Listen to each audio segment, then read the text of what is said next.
बिस्मिल्लाह अर्रहमान अर्रहीम। इब्तिदा है रब ज़ुल जलाल के बाबरकत नाम से जो दिलों के भेद खूब जानता है। तमाम देखने और सुनने वालों को आपकी मेज़बान नादिया खान का सलाम। अब देख रहे हैं नंबरदार टीवी। नाजरीन, शब बरात स्पेशल में सुनते हैं के लिए हाजिर हैं, उन पर फर्ज़े ऐन है कि चुपचाप कान लगाकर सुने।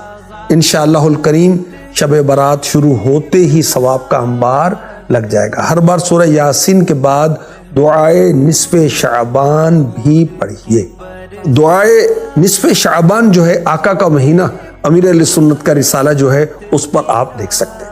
अल्लाह के हबीब सल्लल्लाहु अलैहि वसल्लम ने फरमाया, जिसने ईदैन यानी ईद उल फितर और ईद उल अज़हा की रात और शाबान मुअज़्ज़म की 15वीं रात यानी शब बरात इबादत में जाकर गुजारी, उस दिन उसका दिल नहीं मरेगा जिस दिन लोगों के दिल मर जाएंगे। आखिरी नबी मक्की मदनी सल्लल्लाहु अलैहि वसल्लम ने फरमाया, मेरे पास जिब्रील अमी अलैहिस्सलाम आए और कहा, ये शाबान की 15वीं रात है, इसमें अल्लाह पाक जहन्नम से इतनों को आज़ाद फरमाता है जितने बनी कल्ब की बकरियों के बाल, मगर मुशरिक और अदावत। अदावत क्या मतलब है?